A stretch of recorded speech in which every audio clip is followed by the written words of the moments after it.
Let me now introduce the moderator and the panelists and invite them onto the stage.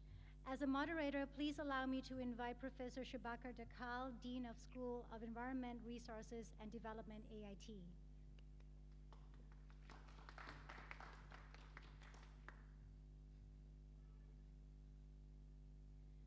And for the panelists, please join me in welcoming Mr. Tim Feng, who is joining us online. He is president of Deep Dive.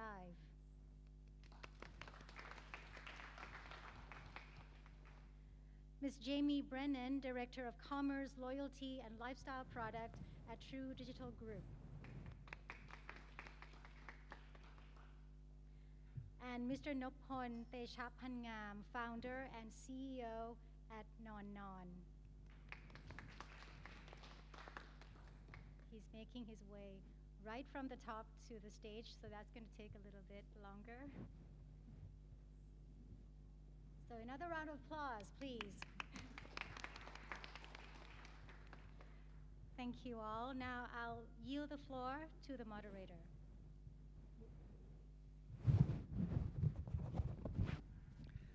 Thank you, and very good afternoon to all of you. First of all, I'd like to welcome all the distinguished panelists today. And also, one of our distinguished panelists is joining us from the hybrid mode. We are very much used to of this hybrid mode. In AIT, we started teaching in this hybrid mode, and I can tell you that these things are working very, very seamlessly, and I'm very hopeful that we can have contributions from Mr. Tim Feng also seamlessly today. Thank you to all contributors and the panelists. As you can see up there in the screen, this afternoon we are going to discuss about the sustainability and opportunity for business. Our angle this afternoon, we are looking from two different angles. The first angle is sustainability is something businesses can't ignore anymore. Because the sustainability is something, it's intricately linked with the businesses.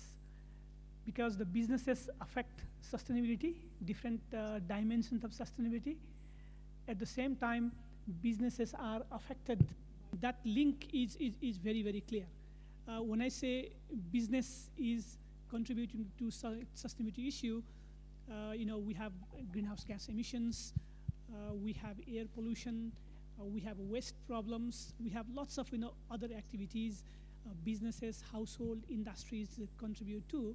At the same time, businesses are also affected because whenever we have extreme climate events, whenever we have lots of other economic repercussions out of many sustainability issues, then the businesses also got affected. And you can think about insurance industry and many other service industry.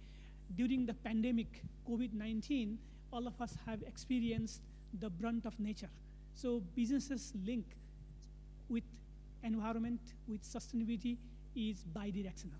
Now, having said that, in last several years, businesses also have to cope with a lot of environmental regulations, a lot of emerging regimes which aim to make world sustainable, be it the climate legislation, be it the carbon tax, be it ESG disclosure, kind of issues.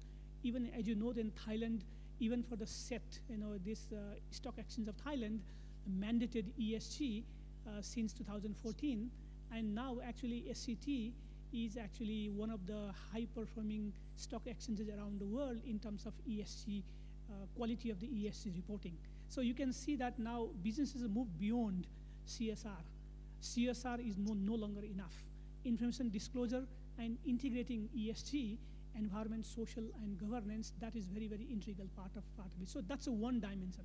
Now, second dimension is that the sustainability links goes much beyond, because sustainability offers businesses new line of business. It brings a new line of businesses where one can be eco-friendly at the same time profitable and can make money. I think our keynote speaker before us, Mr.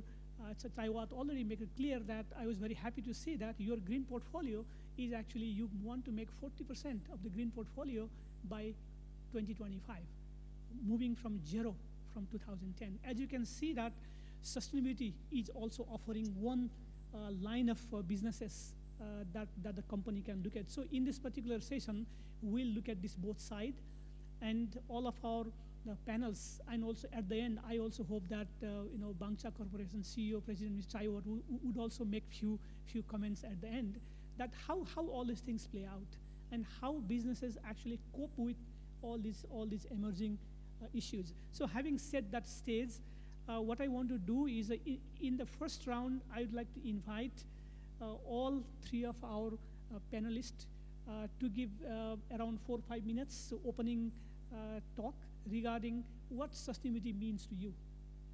What are the challenge or opportunity sustainability is actually bringing to your businesses? Then let's see where do you go from there. Then we'll take up some follow-up questions. So may I first maybe start with Mr. Tim. Mr. Tim comes from very new innovative business, which was established by the Vanke, president, and he has been involved very much with advising city governments for environmental protection, also internationalization, and he brings the experience of also incorporating ESG into the business performance. So may I invite Mr. Tim Feng to really give an opening remark to start with. Thank you very much. I'm very grateful for this opportunity to be here. When I speak about my company, Deep Dive, I'll probably get started by talking about Vanke as China's largest real estate company, because one common thing between Vanke, this huge giant, biggest real estate company in China, and the Deep Dive, the company we were just starting about 3 years ago, is that they have a common founder whose name is Wang Shi. So Wang Shi is well known in China as not only a very successful entrepreneur, but who always looked to challenge the limit. About himself, he climbed Mount Everest twice, one at the age of 52, one at the age of 59. He climbed 7 summits of the world in Arctic and Antarctic, across those places. And so, always show the example of how to challenge your personal limits. But also he embraced sustainability into the culture of Vanke, the company that does largest share of the green buildings in China, and also promotes health and sports and fitness so much among employees that the company is actually also known in China as Vanke Sportsman Company. So the spirit of keeping yourself healthy through sports is widespread among the employees of China and our partners. So back about 3 years ago, Wang Shi retired from position as the chairman of the company. The company has been leading for over 30 years. He thought that, why don't we share that experience in corporate culture with the wider community among Chinese businesses, and also maybe society as well. So at that point, he founded our company called Deep Dive, and I started to act as his chairman to run this company. Now, how does sustainability go into our company? I think it's at very center of the mission of the company, which is to help Chinese entrepreneurs to achieve, redefine and achieve their mission and purpose of long-term personal, business, and social successes. So we do this in different ways, but I think the most prominent way for people to see in China is we are the largest education company that use sports as a tool to inspire entrepreneurs to think about their personal fitness and health, to also think about their company's culture in terms of teamwork and leadership, to be integrated into the sports they're doing, And thirdly, I think to sort of help communities getting involved in better culture, sports, and game playing. So to show them how the rules and fairness and also leadership and teamwork can become part of our social culture. So we do this mostly through the sport of rowing. We brought rowing back from Cambridge and Oxford into China in 2014. And within 6 years, we help Chinese businesses and nonprofit clubs to set up basically 300 rowing venues, rowing clubs in China, involving 100,000 people in this sport. So within a matter of 6 years, that's unheard of. But I think the most important point about this is not just about the promotion of a sport, but use rowing as a way to educate entrepreneurs, their companies, to think about how they should live a very different lifestyle, to pay attention to their health, to their body.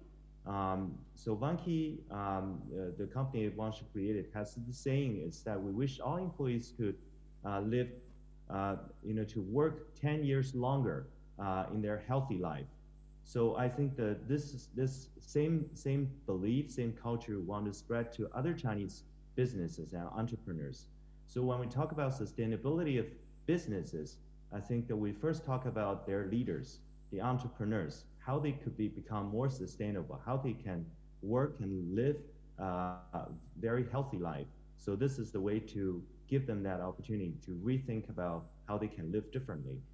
Plus, they also think about their company, how to engage their employees in sports like rowing, to build a team together, not just personal leadership, but engage their employees to work together as a team. And no sports is better than rowing to give them that kind of experience.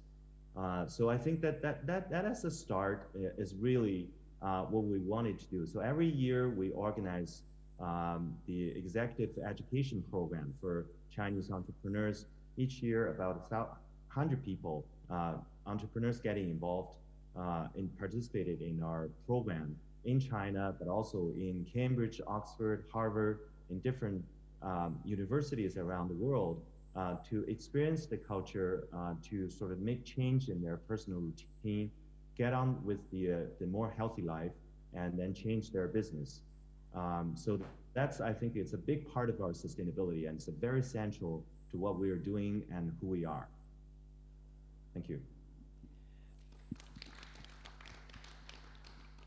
Thank you, Mr. Tim Feng.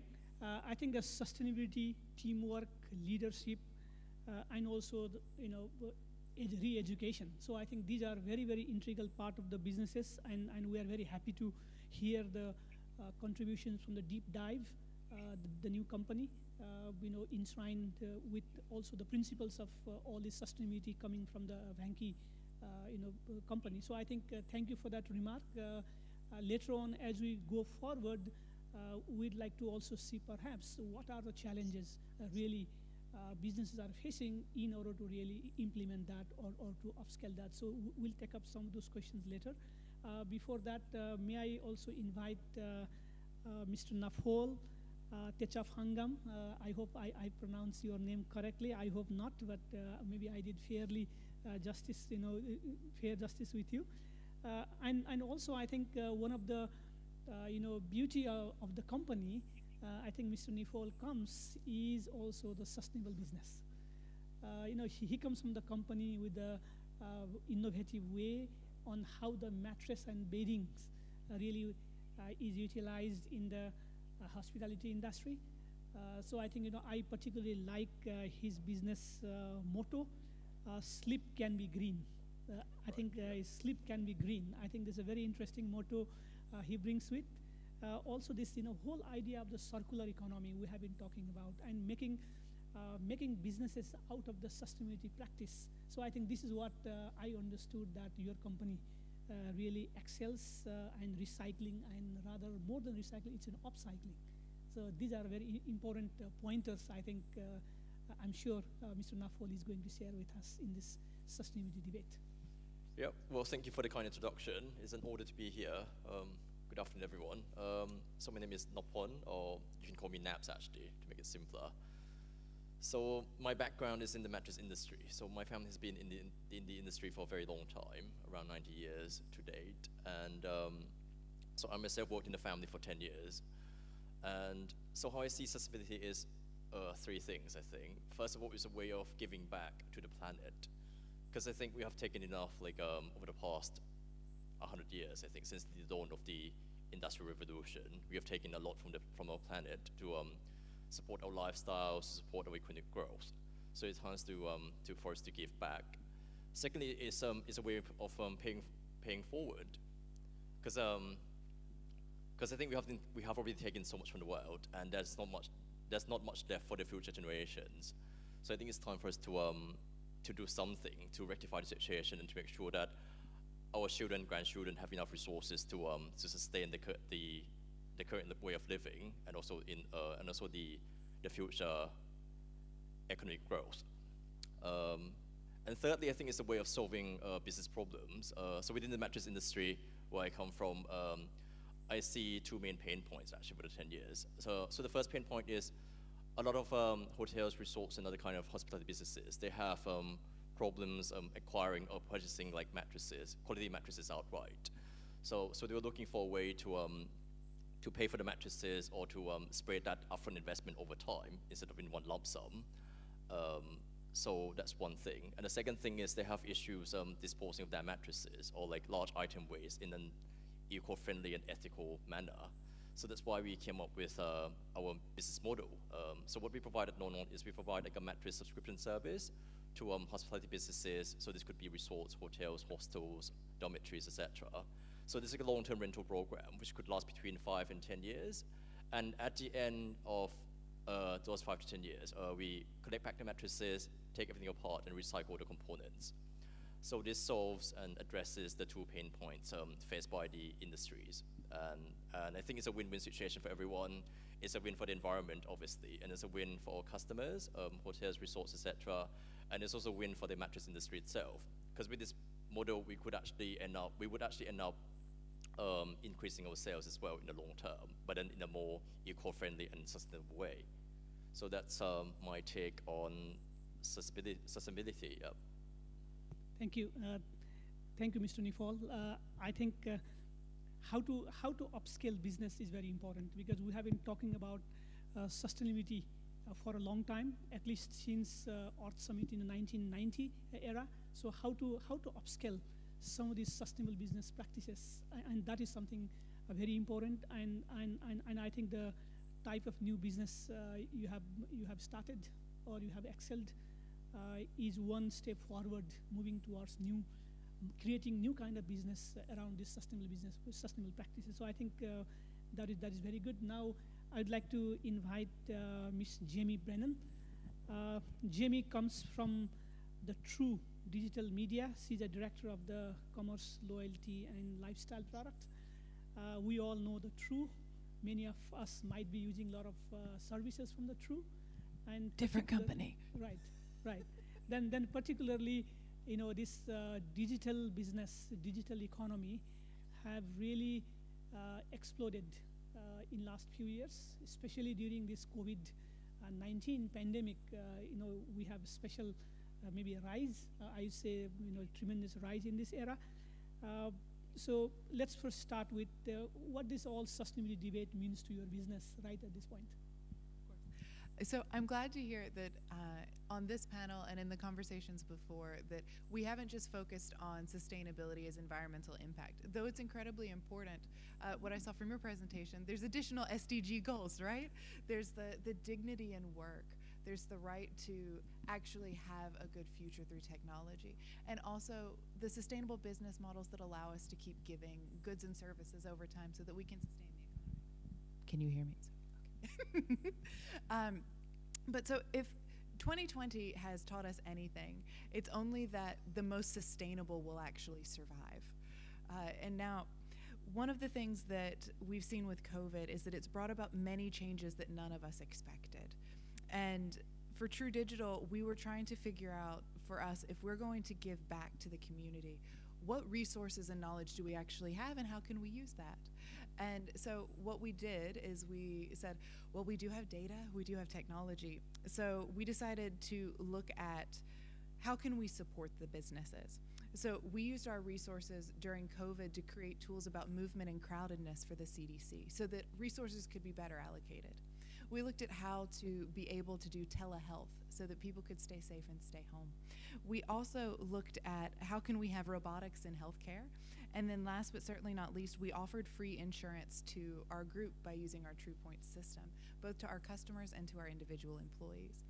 These are the things that really can create change, that make it sustainable for us to move forward. We also looked at some of the people that were suffering the most. During COVID, there are a lot of small businesses that wondered where they were going to be able to do anything next. And so we used our Smart Merchant application as a way to push digital payments forward and also to provide delivery services for merchants who had had no access to digital economies before. This is something that we view as a way to help with sustainability in our society and also to give dignity back. We also have offered something that I think I'm definitely supposed to say, is that on True ID we've offered our ability to call and connect to people. One of the things that, as originally coming from a telco but now being the digital arm, you have what matters the most in your shared values. We've always been a connector and a communicator with people, but one of the things we saw during COVID is that people lost touch. They lost touch with their family and those abroad, and they also lost touch with the ways that they were able to make money. So we found a way in True ID to offer free calling so that we can help connect people. And we also did this for business tools by offering vRoom for free so that people may have the ability to continue to connect, both for the education system and beyond. And we're also seeking our sustainable practices for our own employees. When the sustainable development goals that really hit home for me is this access to technology and this dignity in your work. So we looked at providing telecommuting services. How can we possibly keep people connected and actually keep them from having to go home? And then we looked at access to healthcare. When you have an employee force as large as ours, healthcare is incredibly important. How do we do this sustainably in a way that we can support the employees? So in our telehealth systems, we were able to actually keep the employees safe at home and productive. And then last but certainly not least, one of the things that is a core tenet of the way we view sustainability, as I think everyone here has kind of mentioned, and I'm really glad to hear it, it's the actual education process. So we don't believe that anyone should lose their job because the skills required to do the job change. We believe that it is our job through True Digital Academy and through other sources to actually upskill and reskill people so that they can keep their employment and they can keep their dignity as they move through their working process. So overall, our sustainability focuses are, what do we have, what do people need, and how can we actually support this movement forward both safely and securely in these changing times? Thank you. Thank you, Jamie. I think these are very interesting points. I think this really brings us into the some thinking that where do we go from here? Particularly, businesses are very important for global sustainability, regional sustainability, and also the sustainability at all scales. Now, businesses have been doing lots of CSR activities, right? Corporate social responsibility activities, but in recent years, businesses are going beyond that. I think Mr. Chaiwat also earlier mentioned lots of global compact and many other World Business Council for Sustainable Development Initiative, lots of other things businesses are getting involved, and particularly the disclosure of environmental performance of the businesses, which are very, very important aspects. Basically, it goes beyond CSR. It goes beyond CSR, rather integrating sustainability into the core operational strategy. Now, from that side, how do you see from your company? Particularly, I would like to maybe in the second round first invite Mr. Tim Feng on your experience with ESG, environmental, social, and governance disclosure, and what it means to the businesses. In many instances, we have seen that actually there is a lot of growing literature which says that higher the ESG rating performance, higher actually is the profit. That may not be always true, but how do these companies looking at this mainstreaming sustainability agenda into the business operation? Thank you. Well, I'll probably use two examples. One is about Vanke as a real estate company, and the second is about Deep Dive. I think first to mention about Vanke in terms of mainstreaming ESG performance, in terms of green sustainability strategy by developing properties that are meeting high green standard, and also not just green, probably more even into wellness, integrating wellness into the building itself. It gives the company a great edge of competitiveness in terms of customer choice. And also in terms of the sports and the culture that was embraced into the company's employees, and you will see the employee performance at much higher level than other competitors who are not paying attention to the employee health and physical strength. So I think that's very strong indicators. People are usually linking Vanke's success to its focus on the sustainability strategy. And I think Deep Dive is taking it to another level because the founder launched its influence. And basically, where we see SEG's performance is higher among the companies that presents direct business, measure business success for Deep Dive, because we are helping companies to achieve a better performance by engaging their leaders, entrepreneurs in sports-inspired activities, in building their better lifestyle, better personal health and fitness plan, also by helping them to develop a company's team spirit in terms of the sports culture. By linking those back into their day-to-day activities, I think it's not only just give them better personal and team capacity to achieve high-level requirements on business, but also it gives them the value-based advantages by integrating the sustainability, transparency, the thinking about fairness among employees, respect for people into the very central core of their business value. I think by doing that, it just helps these businesses to become more competitive and in the long term. And if that succeeds, it's where we help our customers to achieve the better value of helping their business. So that's very essential to Deep Dive, its own business strategy and vision. Yeah, so those are the two examples I want to share. Thank you. Thank you, Mr. Tim Feng. Jamie, did you want to add anything from the True's perspective, anything about the value of sustainability reporting or something going beyond CSR? So for True Digital Group, we are looking at many different ways in which we can actually show more value in this. One of the beauties is that we're looking at blockchain and IoT technologies, which allow the ability to show all different types of sustainability and ethical reporting in ways that we've never really had access to before. When we're looking at dealing with people's homes or their businesses, these technologies are just starting to really come to fruition. There's an opportunity that exists in the substantive use of this blockchain technology and Internet of Things to actually create this value of reporting. Because in a lot of things you see consumers are becoming more educated. And it's not that it's just an education of, oh, I'm supposed to know these things, I'm supposed to buy green, I'm supposed to be ethical. It's this overwhelming desire and understanding that as things become more difficult in the world, people want to vote with their bot. They want to give their money to a place where they feel like they understand what's happening and that it supports the same values as them. So there's absolutely incredible technology approaches that can assist with this, and we see that value every day. Thank you. Thank you, Jamie. I think we are much more encouraged by very, very proactive stance from the businesses. You know, we coming from academia, always dream of the beautiful world, everybody cooperating, you know, green world, and we all want to live. I think business, in the last several years, I have experienced myself that businesses are actually coming forth very, very openly. You know, a few years back, actually 2 years back, I was in India with some big, event. some of the major Indian companies were actually so proactive, saying that yes, we are ready to invest in environment. We are ready to do for climate change mitigation. So I was quite encouraged. Having said that, I have a question for Mr. Nifal, that your business itself really builds on sustainable practices.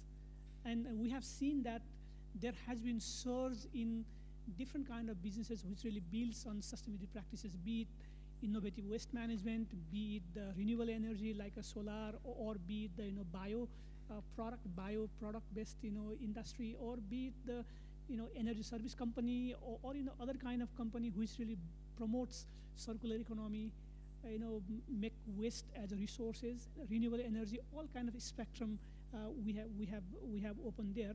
But what is the prospects for developing those businesses further? Because you yourself work with all these recycling concepts, mattress concepts. So how to scale up? What do we need to do in order to scale up these businesses which really rely on sustainability practices? What is your experience from your company? Right. Thank you for the question. Let me think. I think first of all, we need. So as a startup, we need obviously adopters, early adopters. Those are very important to us. And I think so far, unfortunately, we haven't seen that strong an interest in terms of in the sustainability value that we offer. I think the interest has come more from the financial side of things, because obviously we offer a subscription or rental service. So I think most customers, especially in China, they're more interested in that aspect of our business, in that aspect of our offering. So they're interested in being able to pay more slowly over time instead of in one lump sum investment. So I think, but then at the same time, what we see in Bali, in Indonesia, we see a much stronger interest in the sustainability angle in what we offer in terms of to help save the environment, for example. So I think we need more awareness in the general market, more awareness and more realization that climate change is real, and then we need to do something concrete to tackle it. At that time is running out. Everything has to be time-bound. So I think to scale up, that's one way that would support us. And the other thing is probably more from the business side, because what we do is a part of the circular economy. It's a product as a service business model. And in this business model, we need a lot of financing to make things work. For example, we need to acquire the mattresses that would have to be rented out first, and then so we need a source of debt financing for that. So within Nonon, we use our receivables to back the debt financing, but then obviously a lot of debt financiers are not so comfortable with this kind of financing. So I think that's something that needs to be figured out as well in the years to come, because it's the only way that we could grow sustainably. So I think these are the two things. And so just to summarize, one is the more awareness on the environmental issues and more realization that it's real, and then that some actions need to be taken. And the other thing is support on the financing side. And also, the third thing is a lot of VCs are, because we deal with a lot of VCs as well. So I think within the VC world, they're more interested in the business gains, so to speak, in the financial gains of things. So they expect a huge returns on that investment. And very often that sometimes kind of is not balanced with the social or environmental impact that should be expected. So I think that's also something that needs to be discussed in the wider field as well. Yes, I think the financing is something very important, right? When we want to scale up these businesses which really built around sustainability practice, somebody has to do financing. And what is your experience working with your own company? Does people really care about providing soft financing or easy financing for this kind of sustainable businesses? So what kind of sentiment and mood there in the financing community, investment community? Is there enough realization or enough drive to really provide this soft financing for the sustainability business? I think the whole finance industry is very conservative, and for the right reason. Obviously, we deal with a lot of with other people's money, so it's right for them to be conservative. But then at the same time, they also they have become very risk averse, especially in this part of the world. People are very not very inclined to invest in anything new. So they like to invest in copycats, copycats of successful business models from, let's say, the US or Europe. So I think that's one barrier that we have to jump over as well. I think so far what we offer in terms of collaterals, if we talk about our business, they are very unconventional, so to speak. So that makes it a lot harder when we talk to our potential investors, like both equity investors and debt financiers. Yeah, so I think that's a really huge barrier that we're still dealing and grappling with. Yeah, I think last few years, this so-called responsible investment has become a buzzword, and we hope that investment community also moves into this area so that the sustainable business can be further promoted. I think a lot of times when we talk to impact investors, they want to see the impact like straight away. Whereas within our business, like obviously the recycling will happen some years along down the line, and so we often get asked like, why don't we just start the recycling process now? Like we could actually start like recycling all the mattresses and other mattress waste, but then as it stands, like mattress recycling or forms of recycling businesses are not financially viable. So the yield, so what we would gain economically from the yield is actually lower than all the input that we have to put in. So it's not financially feasible for us to start the recycling process straight away. So we could start like the process down the line because we are investing in finding new technology that would help us increase the value of the waste, of the mattress waste, and because the first lot of mattresses will be returned to us in around 6 years' time, so we have time to make that happen. So once that happens, then we can start the recycling process. So I think so I think impact investors will have to be more patient as well in seeing that it takes time to create systemic change, to change the way that the world works. It's not realistic to expect that it would happen overnight. Thank you. I think I would like to invite Mr. Saiwat. I think your presentation was very interesting, that not only you saw that Bangchak is very much interested on the sustainability cause, but also really moving a business into the more sustainable ground. Please. Sure, yeah, I guess talking about the fundings and all that, I think I probably just jump in here and share a bit of a thought about that. Of course, people talking about green bond, where all those companies who doing green business can issue a bond or social bond, that kind of things. But I think that the most tangible one, what we can see is that you look at the market capitalization of Tesla. Tesla only produced something like 100,000 cars per year, per annum. Okay, and their market cap, if I'm not mistaken, I didn't check last night though, but it's something like 350 to 400 billion US dollar.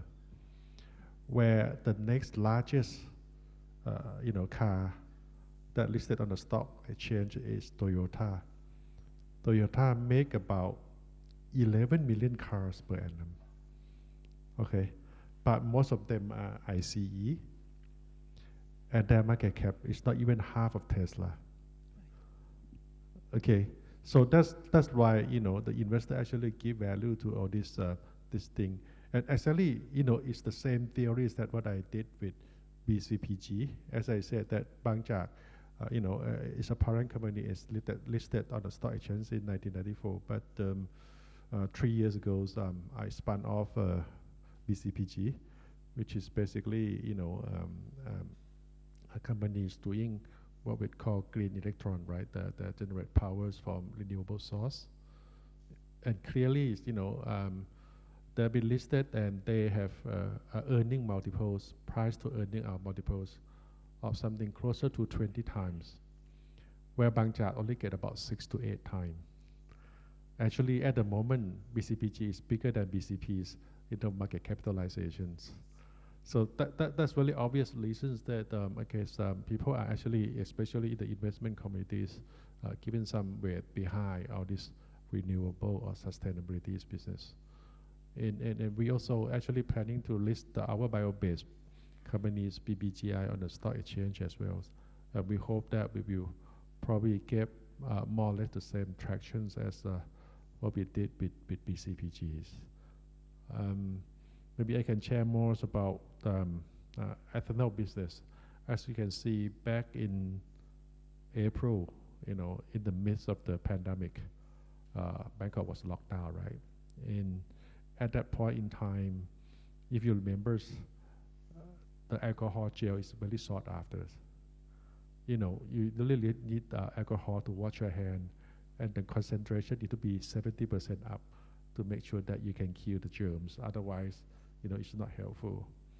And basically, what actually happened is that that alcohol gels, 20 cc's, is being sold at about 50 baht a bottle. Okay, so they make it like 50 baht a bottle for 20 cc, so that's like 2,500 baht per liter. Where you can go to the gas stations in Thailand, we have this called E85, where you have 85% ethanol, which is alcohol, and 15% of gasoline, and you can buy that for 19 baht. Right? Okay, you can see what's the gap there, and I guess that's actually we are so very pragmatic. We basically said it took us a while to talk to the Ministry of Health that it's the same ethanol. Okay, it's the same alcohols, and we wanted to make sure that there's no shortage of alcohols. We can sell that into the market at a deep discount to the retail price. Okay, just now we're talking about 5,000 baht per liter. We sell it at about 50 baht per liter, so it's like 1/10. But it's already doubles.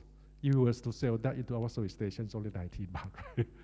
So that that's a lot to be made there, and that's actually what actually happened. So we managed to sell a lot, during that period of time. It's a win-win solutions. People don't have to pay that much of the money to get a hold of alcohol gels, and we can make a bit money out of it too. But at the same time, we knowing that most of the, motorcycle taxi, they have problem, they need to deliver people, and that will have to be in contact with a lot of passengers and exposed to the pandemic.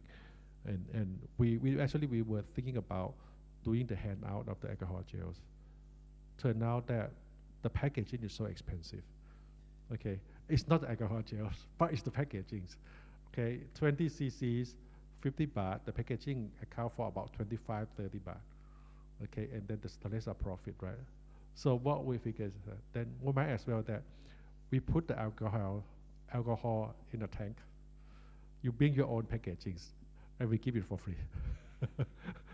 Right? So if it's so expensive, you just skip it.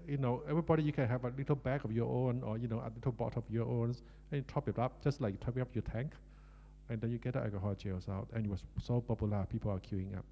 So in the crisis, because you are in that, and because our peoples are really so deep into this, as I said, that they have this double bottom lines in their blood. So that's why they can always find an angle to both make money and make good to the people as well. Thank you. Yeah, thank you for a very good example from your business experience. Particularly for this responsible investment.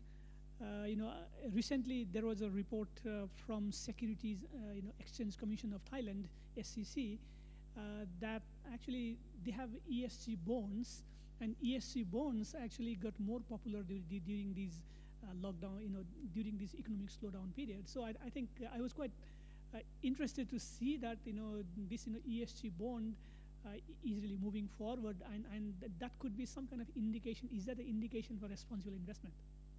I guess so. The social bond, I think, is still in the early days compared to green bond. We have seen a lot of green bond or even green loan, green financings, but social bond or ESG, so they call it social bond. Actually, I think it's still in the early days of it.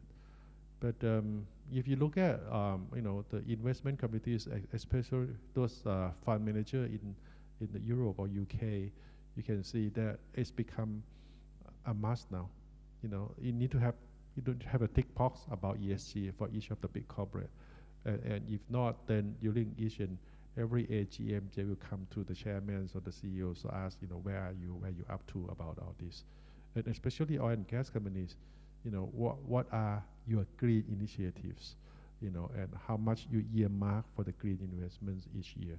That would be a typical question in each of the AGM. Thank you, thank you. I'll come back to the audience. Just I want to have a one round with my panel just here. I think this. I want to come back to this question of a digital economy, because now, given the digital technology has emerged, also the digital economy is really gaining, particularly during this COVID pandemic area. And here we have Jamie, who provides digital solutions to those sustainable businesses, such as our colleague from Mr. Nopol is doing. So how these digital solutions provided by the company like True or the others, how it is driving your businesses? Because this working together with some digital economy can only bloom when the digital service provider and the takers of these digital solutions can really work together. So how have you benefited from digital platform or the digital solutions to really upscale your company, which is based on sustainability practices? Well, at Nono we use a lot of different platforms actually all strung together to create to create like our service, so to speak. So I think digital transformation has made things a lot easier for us. Like it makes the whole operation much more efficient, and it helps reduce the workload on our human resources, which means that we actually need to employ like far fewer people than, let's say, like compared to what would have happened. What would have happened if we had started our business 10, 15 years ago? So I think that's the major advantage. And in terms of scaling, that also helps as well, because we don't need a lot of people in our team to scale up.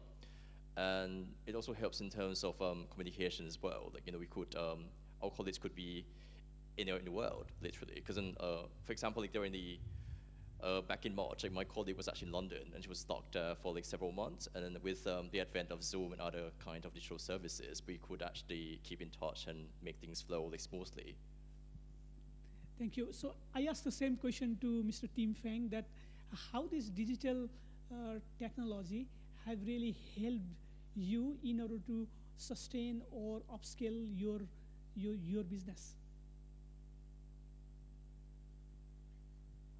Well, I think in terms of getting people on the sports and healthy lifestyle, this has to be done personally. I mean, this has to be done probably physically, but having the online platform in place where people can sort of share their progresses and looking at track their activities, and sort of it's the same idea as the keep, basically to look at the changes that happens to themselves and to their team through this education. So we launched an online app in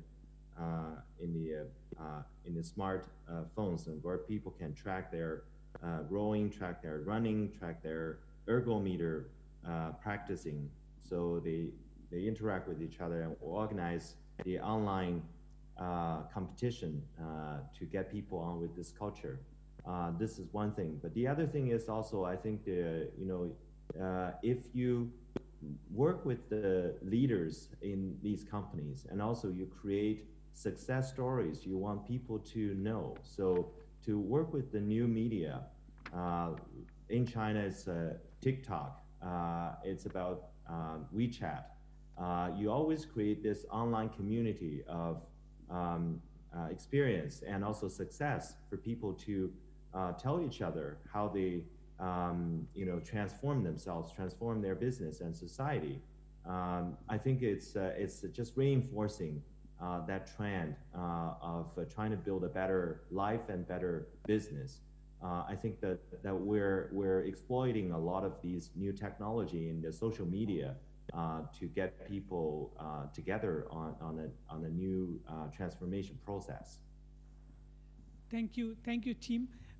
Before I know that our clock is ticking, and I have already received sheet from our organizers.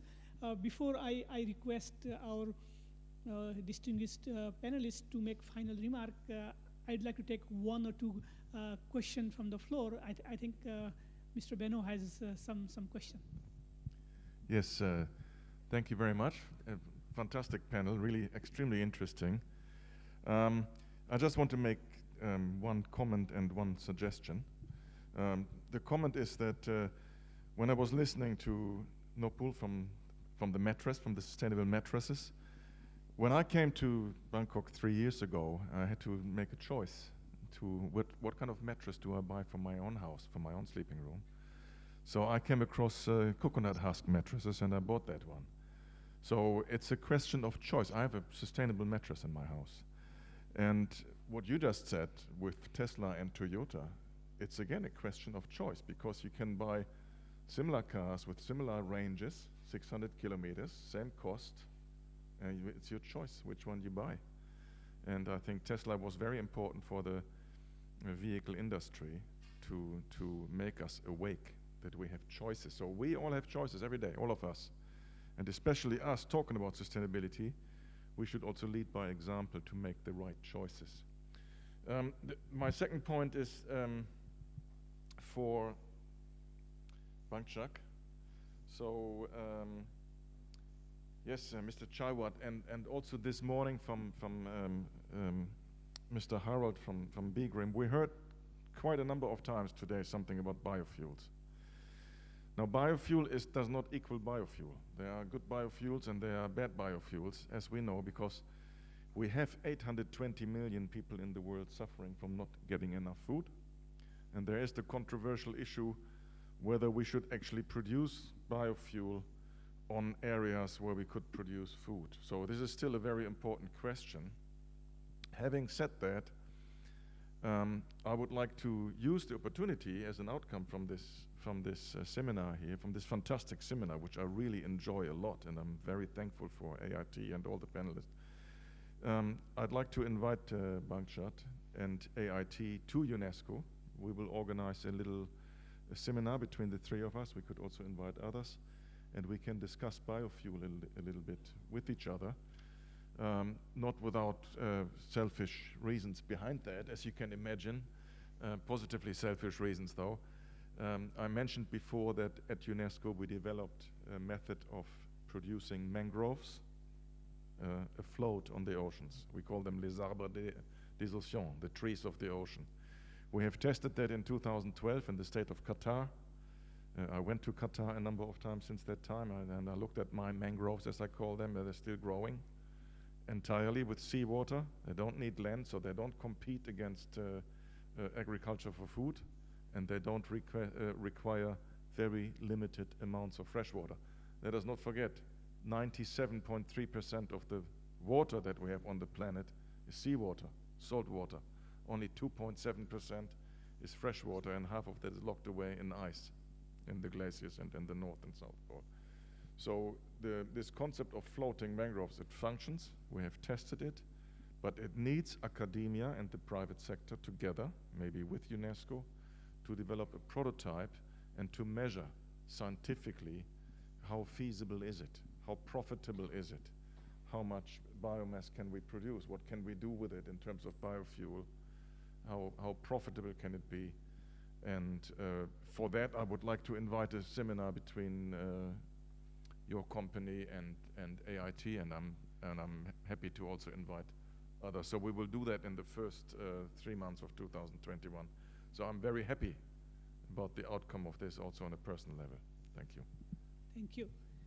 Thank you. I think in the interest of time, may I request all panelists, including Mr. Saiwat, the keynote speaker, to make some final sweet and short comment regarding what we need to do in order to really benefit, or in order to propagate this whole idea of the sustainability and businesses. So what is the most important thing we must do that really comes into your mind?